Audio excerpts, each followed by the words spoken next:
అందుకనే వచ్చిన పిలుచుకొని వచ్చిన హాస్పిటల్ సరిగ్గా కూడా కూర్చోలేకపోయా, పడుకోనే ఉంటా ఉన్నాడు, లేయడం లేదు. ఇంటికి పోయిన తర్వాత యాక్టివ్ అయినాడు. మళ్ళీ నిమ్మకాయ ఇచ్చినారు కదా, అది తాపేసినాము, యాక్టివ్ అయినాడు.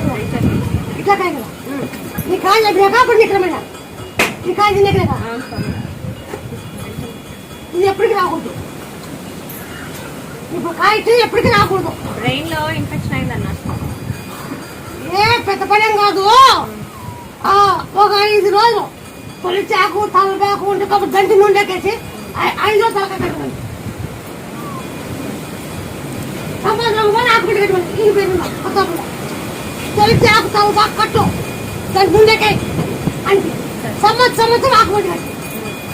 ఇప్పుడు పెడుతున్నా కొద్ది చూసుకుంటే ముక్కొని పోయినావు, ఏడ్చుకొని ముక్కొని పోయినావు. ఇది అయిపోయింది. అప్పుడు ముక్కుడు ఏడ్చుకుంటే అనుకుంటే ముక్కుంది.